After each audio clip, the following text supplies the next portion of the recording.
কুকুরের এই চরিত্র, এই স্বভাব আজ বাংলাদেশে অনেকের ভেতরে আছে। নিজের যা সম্পদ আছে, যা উপার্জন করেছে, ও যদি মরণ পর্যন্ত খায় তাও শেষ হবে না, এরপরেও মানুষ এটা হামলা দেয়। এ ধরনের মানুষ দিন দিন কমে যাচ্ছে। এ 15-20 বছরে আরো বেড়েছে। নিজের যা আছে আমার মনে হয় ওর 14 বংশ কোনোদিন শেষ হবে না খেয়ে, এরপরেও পাশেরটায় হামলা দেয়। আল্লাহর কসম, কোরআনে কারিমের সূরা রহমানের এই আয়াত থেকে বলছি, মরণের পরে আপনার আকৃতি থাকবে না। যদি থাকে তাহলে কোরআনের এই আয়াত মিথ্যা হয়ে যাবে। এক কথা বলেন না কেন? এখানে সমস্যা আছে। এই ইউটিউবার যারা আছে, যে ভিডিও করছে করে কালকে ছেড়ে দেবে যে হুজুর কোরআন মিথ্যা হয়ে যাবে, এই কথা বলছে। আমি এটা বললাম? আমি করোনা নিয়ে একটা তথ্য দিয়েছিলাম ভোলাতে, এরা কাটসাট করে এমন ভাবে উপস্থাপন করেছে, রিমান্ডে আমারও জিজ্ঞাসা করে আপনি এটা বলেছেন, অথচ আমি তো ওইটা বলতে চাইনি। আগের কথা পরের কথা কেটে দিয়ে এখানে প্রসাব করিবেন, না করিলে 50 টাকা দেবেন। প্রসাব যদি নাও লাগে, টাকা বাঁচানোর জন্য প্রসাব করিনি, শেষে ধরা খায়। আমার এই ধরা খাইয়েছে এরা, এই কাটসাট করে 2 মিনিট 2.5 মিনিট করে ছাড়ে, আর এইগুলো আমার রিমান্ডে জিজ্ঞাসা করে। অথচ ওই কথা তো আমার না। আপনি আগের কথা পরের কথা 1 ঘন্টা 1.5 ঘন্টা 2 ঘন্টা কথা বলি, এগুলো না দিয়ে মাঝখান থেকে 2.5 মিনিট দিয়ে দিলেন। ও আগে পরে কি আছে আমি তো জানি না। অন্তত এই 150-200 ক্যামেরা যারা এসেছেন, আপনাদের হাতে পায়ে ধরে বলছে এই ক্ষতি আর করেন না, আমি আবার হয়তো আপনাদের জন্য যাব, কারণ এরাই ঝামেলা করে। এটা আর করেন না ভাই। এই জন্য আমাদের আকৃতি যদি মরণের পরে কুকুরের মতো করতে না চাই, তাহলে মানুষের সম্পদে হামলা দেওয়া, অবৈধভাবে খাওয়া, এটা এই মুহূর্ত থেকে বন্ধ করা লাগবে। তাফসিরে 10 প্রকার মানুষের নাম আমি পেয়েছি।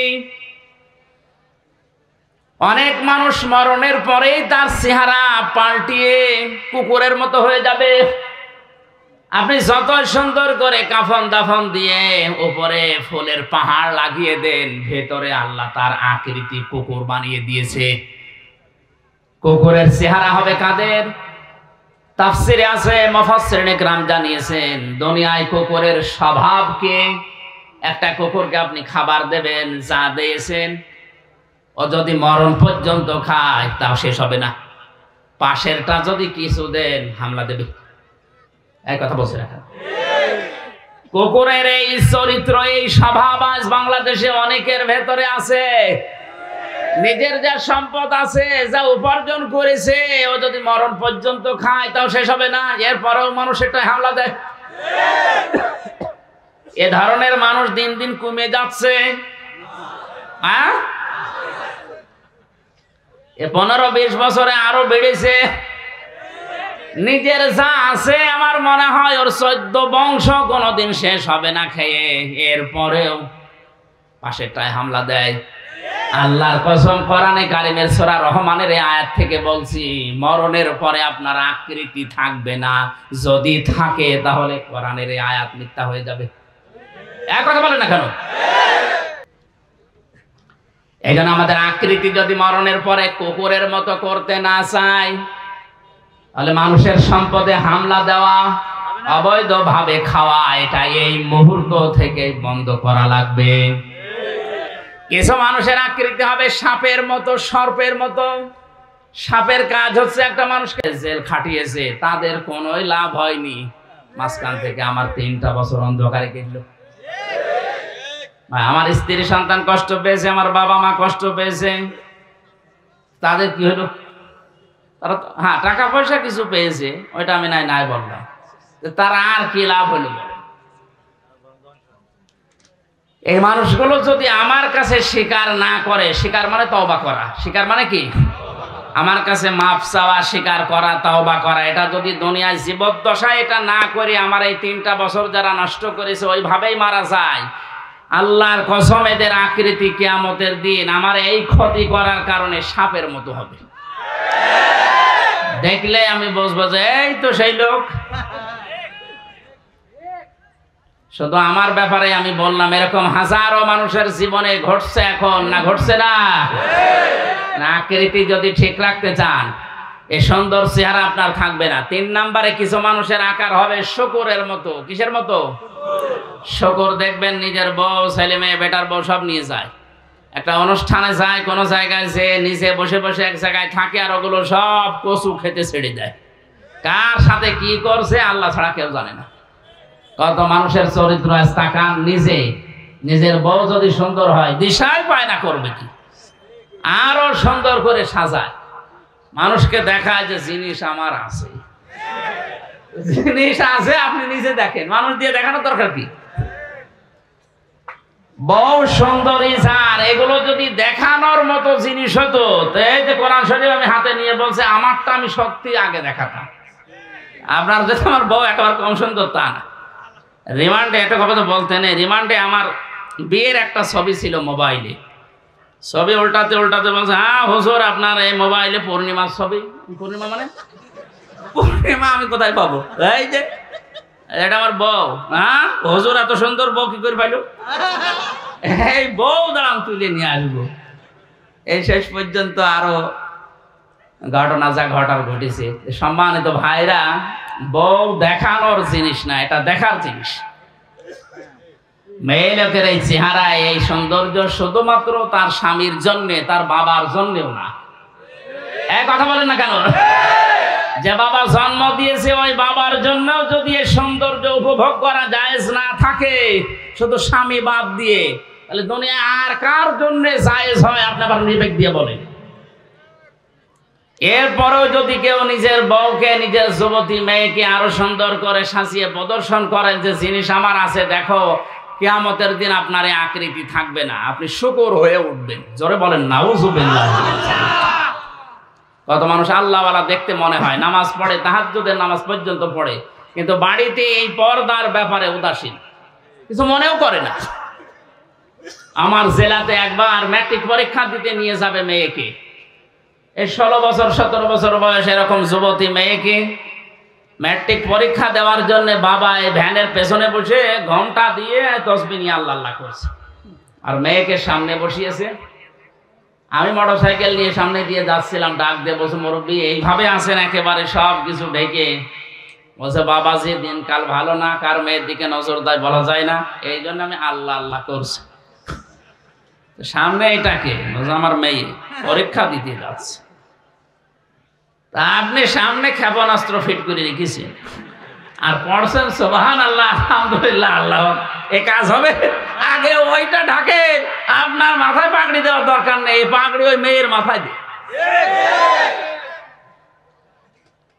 এই জন্য আকৃতি যদি শুকুরের মতো করতে কেউ না চান, এই মুহূর্তে নিজের বউকে, নিজের বোনকে, বেটার বউকে, নিজের মেয়েকে পর্দার ভেতরে নিয়ে আসেন।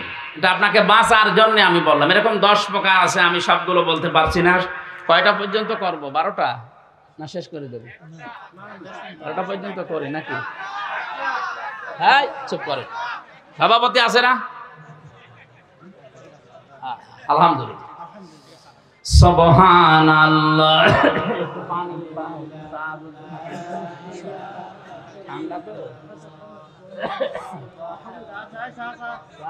নিয়ে আসার দরকার নেই, এখানে থাকলে দেন, না থাকলে থাক। হ্যাঁ হ্যাঁ ঠিক আছে।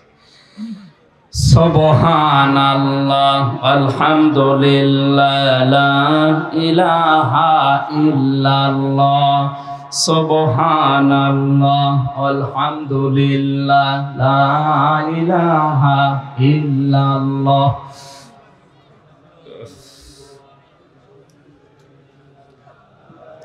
আমি জিকির করতে বললাম নাকি খাজা বাবা বলতে বলছি?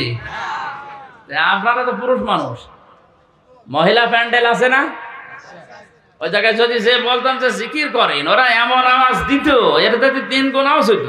আমি তো মহিলা প্যান্ডেলের জিকিরে চট্টগ্রাম বিভাগে বিভিন্ন জায়গায় হয়, এগুলো দেখেছি। জিকির করতে বললাম, আপনারা যে কায়দা জিকির করছেন, এখানে পুরুষ মানুষ আছে তো? দেখেন তো আগে, দেখেন কি হলো, দেখেন না কেন?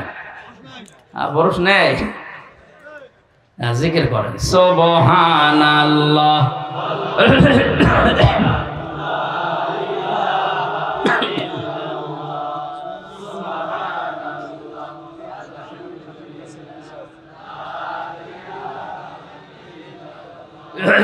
সুবহানাল্লাহ আলহামদুলিল্লাহ লা ইলাহা ইল্লাল্লাহ লা ইলাহা ইল্লাল্লাহ মুহাম্মাদুর রাসূলুল্লাহ। আমার ভাইরা একটু খেয়াল করে শোনেন, মাউতা শব্দ দেওয়ার পরে আমার আল্লাহ প্রথম নাম্বারে দিয়েছেন এই জন্যে যাই করেন মরা তো লাগবে, আর মরণের যন্ত্রণা এত তীব্র এত কঠিন। অজাতে সাকরাতুল মাউতি বিল হক যালিকা মা কুনতা মিনহু তাহিদ। আল্লাহ রাব্বুল আলামিন বলেন, পৃথিবীর সব কিছু তোমার দৃষ্টিতে মিথ্যা হতে পারে, কিন্তু মরণের যন্ত্রণা হক, এটা সত্য। আমরা জানি হযরত ইদ্রিস নবী আলাইহিস সালামের জীবনী পড়েছি, আমি তাফসীরের ভেতরে দেখেছি হযরত ইদ্রিস নবী আলাইহিস সালাম তিনি শখ করে একবার মৃত্যুবরণ করতে চেয়েছিলেন। ডাক দিয়ে বলে রব্বুল আলামিন, আজরাইল ফেরেশতা আমার কাছে এসে, তার সাথে আমার বন্ধুত্ব আছে, কথাবার্তা হয় আমার সাথে, আমি মরতে চাই, তার মানে মরণের যন্ত্রণা কেমন এটা আমি একটু দেখতে চাই। তুমি আজরাইলের সাথে আমার বন্ধুত্ব আরো গাঢ় করে দাও।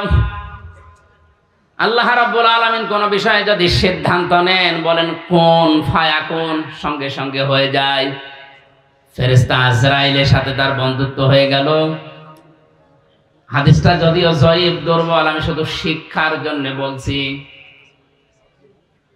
ডাক দিয়ে বলে, ফেরেশতা আল্লাহ আপনার সাথে আমার বন্ধুত্ব তৈরি করে দিয়েছে, আমিও বন্ধুত্ব করেছি, কিন্তু এটা টিকিয়ে রাখতে হলে কয়েকটা কথা আপনার শোনা লাগবে বন্ধু হিসাবে।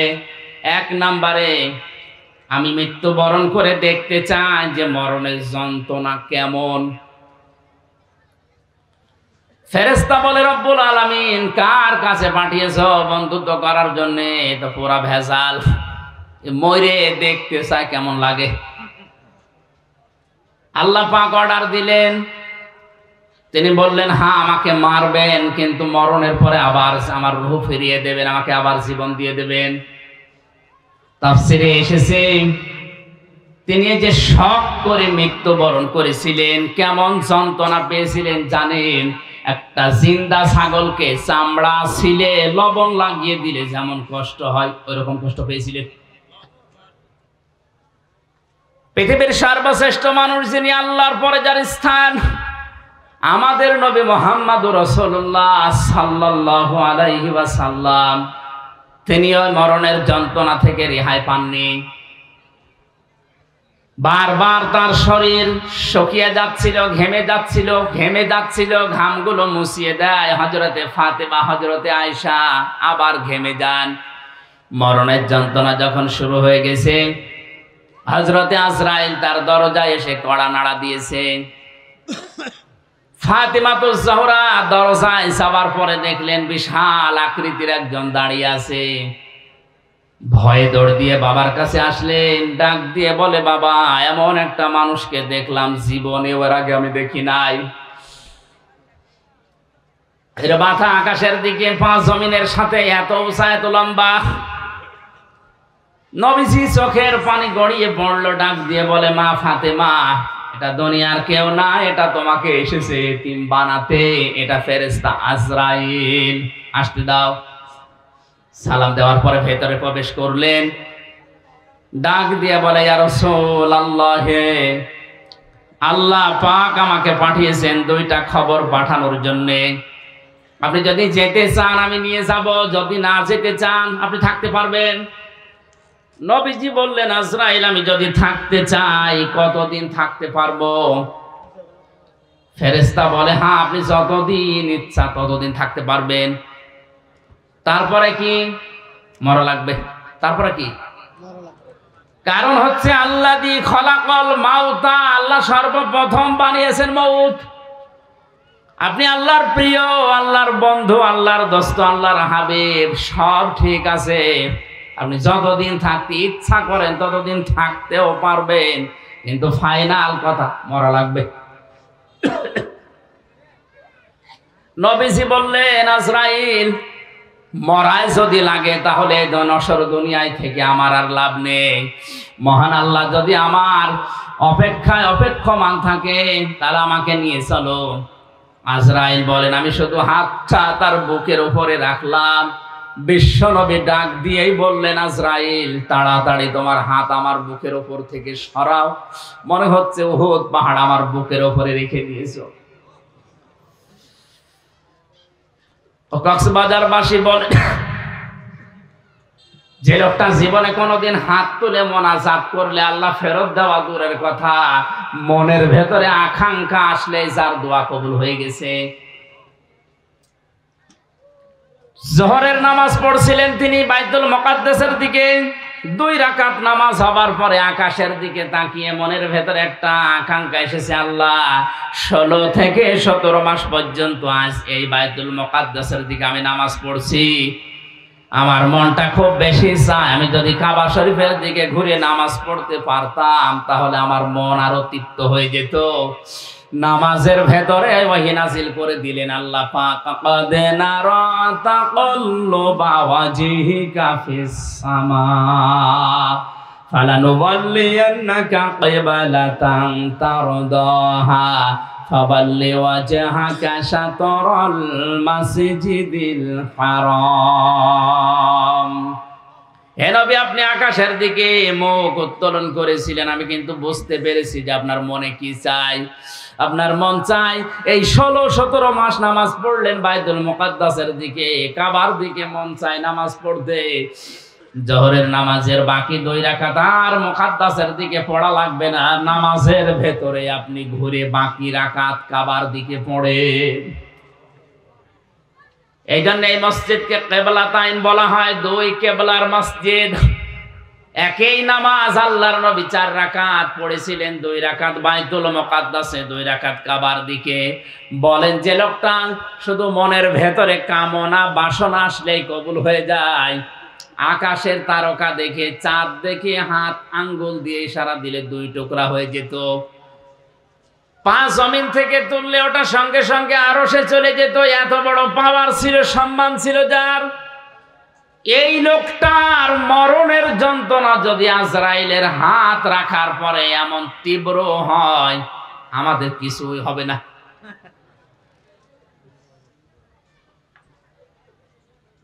হযরত ঈসা আলাইহিস সালামের ঘটনা আমি তাফসিরে বাইজাবির ভেতরে পড়েছি।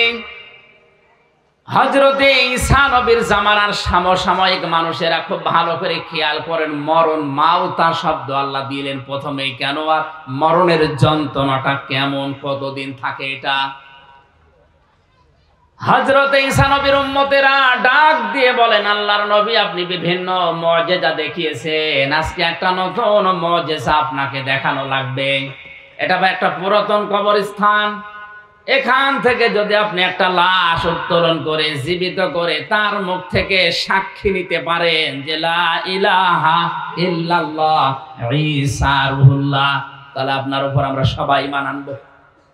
নবীরা বিপদে পড়লে সঙ্গে সঙ্গে সেজদায় পড়ে যেতেন। হযরত ঈসা সেজদায় পড়ে ডাক দিয়ে বলে, রব্বুল আলামিন, এরা আমাকে একটা চ্যালেঞ্জ ছুড়ে দিয়েছে, এই চ্যালেঞ্জের মোকাবেলা করা আমার দ্বারা সম্ভব না, যদিও আমি নবী। তোমার সাহায্য লাগবে এখন, মেহেরবানি করে এদের হেদায়েত দেওয়ার উসিলায় হলেও তুমি আমাকে সাহায্য করো, পাঠাও। আল্লাহ রাব্বুল আলামিন তাকে ওহী দিলেন, কবরের দিকে আঙ্গুল দিয়ে তিনি বললেন, কুম বিইজনিল্লাহ, হে কবরবাসী, আল্লাহর হুকুমে তুমি জিন্দা হয়ে যাও। সঙ্গে সঙ্গে কবর থেকে একটা মরা মানুষ জিন্দা হয়ে হযরত ঈসা নবীকে সালাম দিয়েছে। সালাম দেওয়ার সঙ্গে সঙ্গে বললেন, হে আল্লাহর নবী ঈসা রূহুল্লাহ, এ সালাম শুধু আমি আমার পক্ষ থেকে না, আমার বাবার পক্ষ থেকে সালাম আপনি গ্রহণ করেন। হযরত ঈসা আশ্চর্য হয়ে বললেন, আল্লাহর বান্দা, কে তুমি? তোমার পরিচয় কি? আর তোমার বাবাই বাপকে? কবরবাসী ডাক দিয়ে বলেছেন, আল্লাহর নবী ঈসা, আমি আজকের সন্তান না, আজকে থেকে ৪৫০০ বছর আগে আমি দুনিয়া থেকে বিদায় নিয়েছি। আমার বাবার নাম হযরতে নূহ আলাইহিস সালাম, আর আমার নাম শাম। আমার বাবা ইন্তেকালের আগে আমাকে জানিয়েছিল মরণের পরে তোমাকে ১০০০ বছর পরে আবার একবার জিন্দা হওয়া লাগবে। জামানার নবী হযরতে ঈসার মুজিজার কারণে এটা আল্লাহ আমাকে জানিয়েছে, এটা তোমাকে আমি ওসিয়ত করলাম। তুমি যেহেতু আবার জিন্দা হবে, এক নবী আর এক নবীর ভাই, এজন্য আমি নূহুর ভাই হযরতে ঈসা, আমার ভাই ঈসা যখন তোমাকে জিন্দা করবে ওই সময় তুমি তাকে আমার সালামটা পৌঁছিয়ে দিও।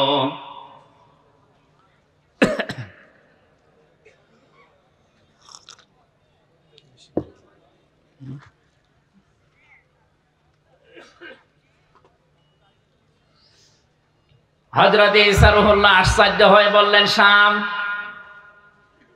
তুমি ৪৫০০ বছর কবরে আছো, কিছু আশ্চর্য কথা আমার একটু শোনাও। শাম বলে, ঈসা রূহুল্লাহ, হে আমার চাচা যান, কারণ এক নবী আর এক নবীর ভাই, এই হিসাবে আপনি আমার বাবার ভাই, আপনি আমার চাচা। আপনাকে আমি দুটা সত্য কথা আমার জীবন থেকে শোনাচ্ছি। তাফসিরে বাইজাবি মুফাসসির লিখেছেন, ১ নম্বরে তিনি বলেছিলেন, আল্লাহর নবী ঈসা আমার চাচা, মরণের সময় হযরতে আজরাইল যখন আমাকে তাড়া করছিল, আমার রূহটাকে যখন চাপতে চাপতে শেষ পর্যন্ত আঙ্গুলের মাথা দিয়ে বের করছিল, আমি এমন কষ্ট পেয়েছিলাম ওই সময়, যে যন্ত্রণা আমি অনুভব করেছিলাম, যে তীব্র যন্ত্রণা। ৪৫০০ বছর এই কবরে পড়ে আছি, এখন ওই যন্ত্রণা আমার শরীর থেকে যায়নি, এখনো ব্যথা করে।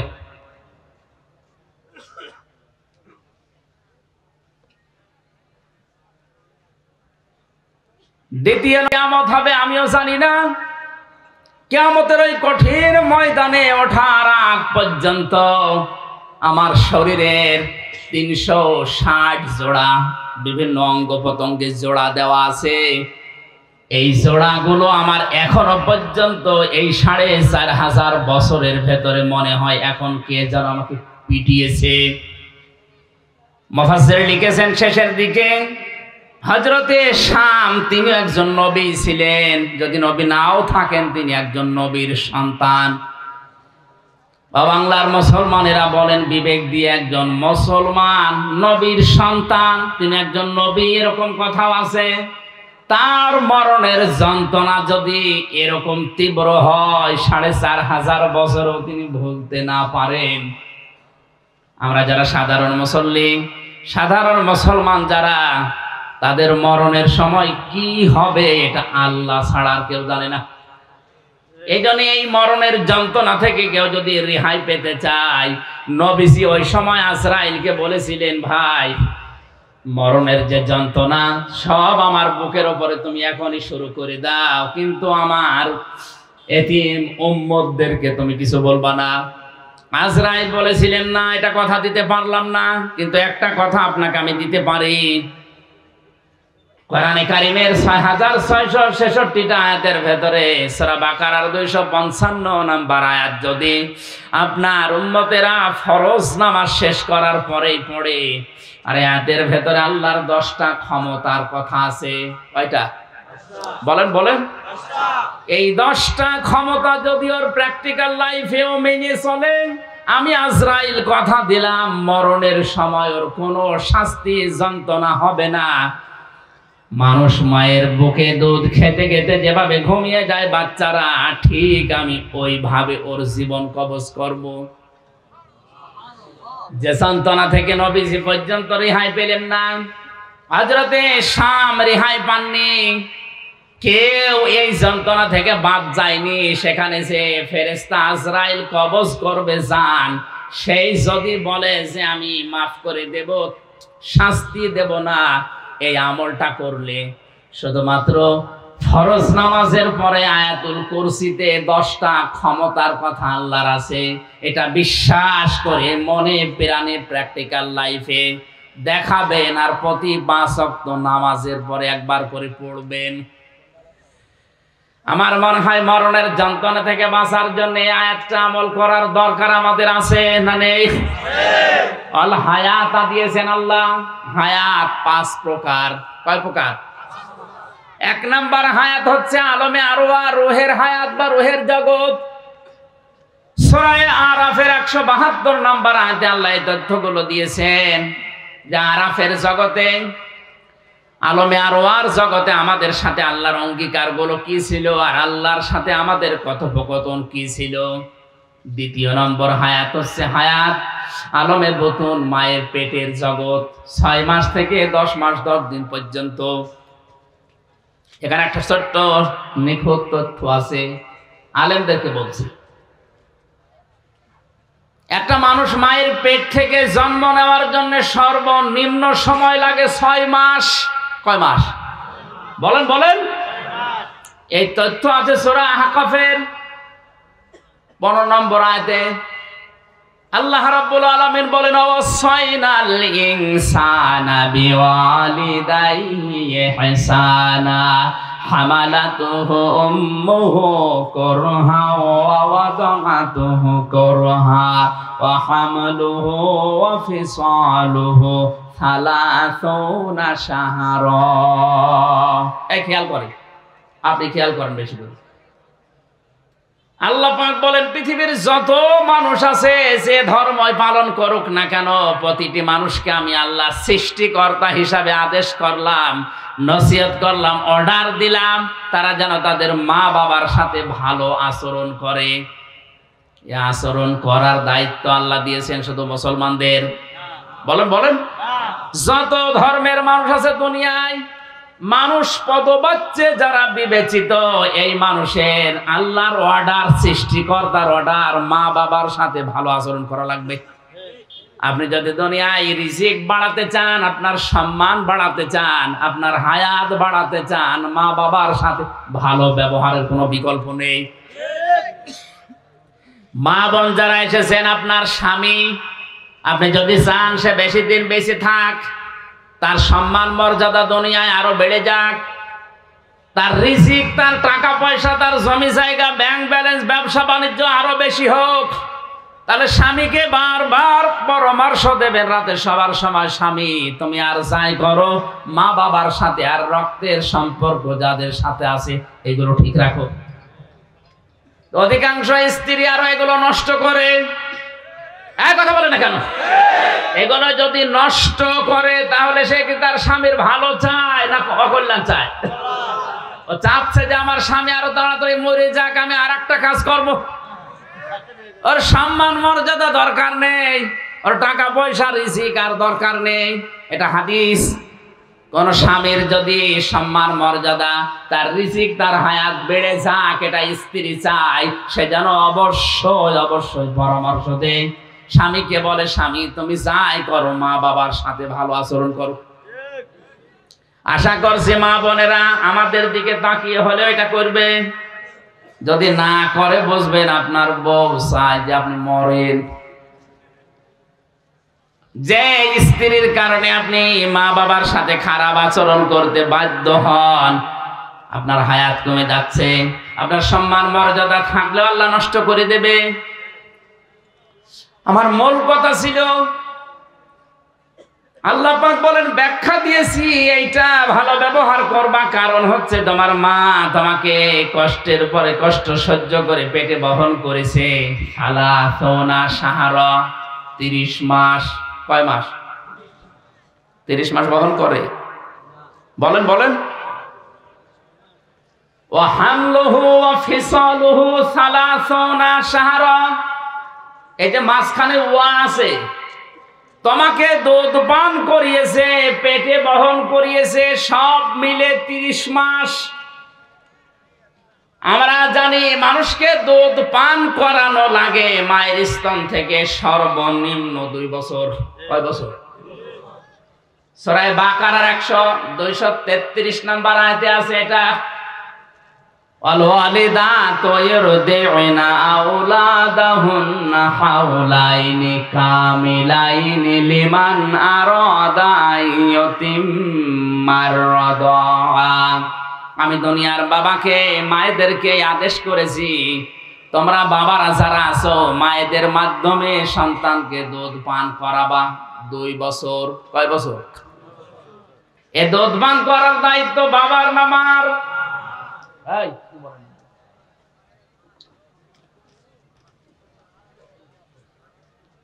ইরদি'না আওলাদাহুন্না হাওলাইনি কামিলাইনি ইউতিম্মার রাদা। শব্দটা মোজারে, মুয়ান্নাস না, এটা হচ্ছে মুযাক্কার শব্দ, পুরুষের জন্য আল্লাহ ব্যবহার করেছেন। এই আয়াত দ্বারা বোঝা যায় দুধ পান করার দায়িত্ব বাবার। বাবা টাকা পয়সা খরচ করে হলেও মাকে দিয়ে এই দায়িত্ব পালন করাবে। মা যদি দুধ পান না করায় মায়ের গুনাহ হবে না। বাবা যদি টাকা পয়সা দিয়ে খরচ করে হলেও সন্তানকে বাঁচিয়ে রাখার জন্য মাকে দিয়ে দুধ পান করায়, এটা বাবার দায়িত্ব। মা দায়িত্বটা পালন করে দেয় টাকা পয়সা না নিয়ে, এটা আমাদের উপরে ইহসান। আমার ভাইরা, আমি ইতিম্মার ব্যাখ্যাটা এখন যাচ্ছি না। আমার শব্দটা 2 বছর বাদ চলে গেল, 24 মাস। 30 মাসে আর কয় মাস থাকে? বলেন বলেন। মুফাসসিরিন ইকরাম লিখেছেন একটা মানুষকে কমপক্ষে মায়ের পেটে থাকা লাগবে সর্বনিম্ন 6 মাস। বিজ্ঞানে আয়াত গবেষণা করে জানিয়েছে 6 মাসের আগে কোন সন্তান যদি দুনিয়ায় আসে, ওটা তার বাবার বৈধ সন্তান না, ওইটা হচ্ছে অন্য বাবার দেওয়া। বলে ওইটা কি? জারুদ। বলেন না কেন? বলেন বলেন। সূরা কলমের 13 থেকে 17 পর্যন্ত এখানে প্রায় 13টা গুণ, 9টা গুণ আছে। যারা যারো সন্তান দুনিয়ায়, এদের 9টা গুণ আল্লাহ এখানে দিয়েছে। পৃথিবীতে যারা যারো সন্তান তাদের 9টা গুণাবলী আছে। 1 নম্বরে গুণাবলী, এরা কোরআন বিরোধী। বাংলাদেশ সমাজ বিশ্বে যারা সত্যি সত্যিই কোরআনের আলোচনা বিরোধী, কোরআন বিরোধী, এদের জন্ম আল্লাহ ছাড়া আর কেউ জানে না। ওর মাও যদি বলে না এটা আমারই, আমার বিশ্বাস হবে না।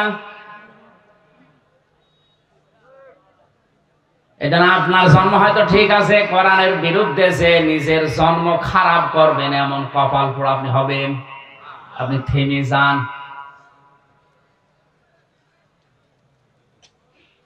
মায়ের পেটের ভেতরে এই জন্য 6 মাস থাকাই লাগবে। এক একটা শব্দে লক্ষ লক্ষ কথা আছে, আমি খুব তাড়াতাড়ি সংক্ষেপ করছি। 3 নম্বরে আলমে দুনিয়া, এই যে জগতে আমরা আছি, 60, 70, 80 বছরের হায়াত। 4 নম্বরে আলমে বারজাখ, কবরের জগৎ। 5 নম্বরে আলমে আখিরাত, আখিরাতের ওই জগৎ। আল্লাহ পাক বলেন হামাও তার হায়াত বানিয়ে দুনিয়ায় পাঠিয়েছি খেলা করার জন্য না, লিয়াবলুয়াকুম আইয়ুকুম আহসানু আমালা। আমি দেখতে চাই তোমাদের ভেতরে কে ভালো কাজ করে আসতে পারো। আল্লাহ কিন্তু বেশি কাজ চাননি, তিনি চেয়েছেন ভালো কাজ। কি কাজ? এজন্য আমাদের হায়াত আর মওত বাড়ানোর উদ্দেশ্য আল্লাহর, যেহেতু ভালো কাজ আমাদের কাছে চান। ভালো কাজ করার জন্য 4টা শর্ত লাগে। কয়টা? বলেন বলেন। 1 নম্বরে ভালো কাজের শর্ত হচ্ছে ওর ভেতরে ইখলাস লাগবে। 2 নম্বরে নিয়ত করা লাগবে, খাঁটি খালেস নিয়ত হওয়া লাগবে। 3 নম্বরে ধৈর্য থাকা লাগবে। 4 নম্বরে ওই কাজ করতে হলে আপনাকে ইলম অর্জন করা লাগবে, জ্ঞান লাগবে। ভালো কাজ হওয়ার জন্য শর্ত কয়টা? আরো জোরে বলেন বলেন। 1 নম্বরে ইলম, 1 নম্বরে, 2 নম্বরে ধৈর্য, 3 নম্বরে খালেস নিয়ত, 4 নম্বরে ইখলাস। উল্টা পাল্টা করে হলো অসুবিধা নেই। 4টা শর্ত যদি না থাকে, ও কাজ বেশি হতে পারে কিন্তু এটা ভালো কাজ না। দুনিয়াতে সব চাইতে বড় ভালো কাজ কোনটা, ওটা বলবে আমির হামজা। কে বলবে? বলেন বলেন। আল্লাহ রাব্বুল আলামিন সব চাইতে ভালো কাজ কোনটা ওইটা কোরআনে কারিমে জানিয়েছে। আমি এক কথায় বলছি, ইয়া আইয়ুহাল্লাযীনা আমানু হাল আদুল্লুকুম আলা তিজারাতিন তুনজিকুম মিন আযাবিন আলীম। ইমানদারেরা, তোমাদেরকে আমি একটা ব্যবসার কথা দালালাত করব না, বলে দেব না যে ব্যবসা করলে জাহান্নামের আগুন থেকে তোমরা মুক্ত হয়ে যাবে। তো উমিনুনা বিল্লাহি ওয়া রাসূলিহি ওয়া তুজাহিদুনা ফি সাবিলিল্লাহ বিআমওয়ালিকুম ওয়া আনফুসিকুম। এ পর্যন্তই শেষ। একটু ভালো করে খেয়াল করবেন, ভালো কাজ কোনটা ওইটাকে আমির হামজা বলছে না আল্লাহ বলছে? তোমরা বিশ্বাস করবে আল্লাহর প্রতি, রাসূলের প্রতি, আর এই বিশ্বাসের দাবি অনুযায়ী জান আর মাল দিয়ে আল্লাহর দ্বীনকে জমিনে কায়েম করার জন্য জিহাদ করা লাগবে। এটা ভালো কাজ। কে বলছেন? আল্লাহ। যালিকুম খায়রুল লাকুম, এইটাই ভালো কাজ। এটাই বলেন বলেন, এইটাই ভালো কাজ। আল্লাহ রাসূলকে আমরা যারা বিশ্বাস করি, এই দাবি অনুযায়ী জান আর মাল যাদের আছে, আমাদের একটাই টার্গেট হওয়া লাগবে, কি করে আল্লাহর জমিনে আল্লাহর দ্বীন কায়েম হয়। এইটাই ভালো কাজ। ইন কুনতুম তা'লামুন, যদি তোমরা জানো। আল্লাহ পর্যন্ত বলে শেষ করে দেননি। আল্লাহ রাব্বুল আলামিন বলেন, হুয়াল আজিজুল গফুর, আমি কিন্তু আজিজ, আমি গফুর। আজিজ কাদের জন্য আর গফুর কাদের জন্য? আজিজ হচ্ছে আমি আল্লাহ তাদের জন্য যারা এই ভালো কাজটা শোনার পরেও দুনিয়ায় করে না, তাদের জন্য আমি শক্তিশালী, আমি মহাশক্তিধর। তারা আমার শক্তি সম্পর্কে জানে না। তাদের রক্তের ভেতরে 5 প্রকার ক্যান্সার আমি আল্লাহ দিতে পারি, যে কোনো এক প্রকার লাগিয়ে দিলে ওর বাহাদুরি শেষ হয়ে যাবে। আমি কিন্তু আজিজ। আমি কি? 2 নাম্বার, আমি গফর। আমি কাদের জন্য গফর? আল্লাহর জমিনে আল্লাহর দ্বীন কায়েম করতে গিয়ে যদি ভুল ত্রুটি হয়েও যায়, আপনার কর্ম পদ্ধতি যদি ভুলও হয়ে যায়, আপনার কাজ কারবার যদি কোনো ত্রুটিপূর্ণ থাকে, আমার আল্লাহ গফুর নামের খাতিরে মাফ করে জান্নাতে দিয়ে দেবেন। আল্লাহ এই আয়াত দুটো বাস্তব জীবনে আমাদের আমল করার তৌফিক দিন, আমিন। বারাকাল্লাহু লানা ওয়া লাকুম ফিল কোরআনিল আযীম। মোনাজাতটা করছি মুসাফির অবস্থায় করে যান। সভাপতি সাহেব সালাম দেবেন আপনাদেরকে, একটু বসেন। একটু সালাম দেওয়ার পরে আমি মোনাজাত করে দিচ্ছি। 12টা বাজতেছে প্রায়, তাহাজ্জুদের সময়। ক্যামেরা একটু বসেন, বসেন এখানে, বলেন তাড়াতাড়ি বলেন। সময় তো উপস্থিতি আমাদের মাহফিল সমাপ্ত পর্যায়ে।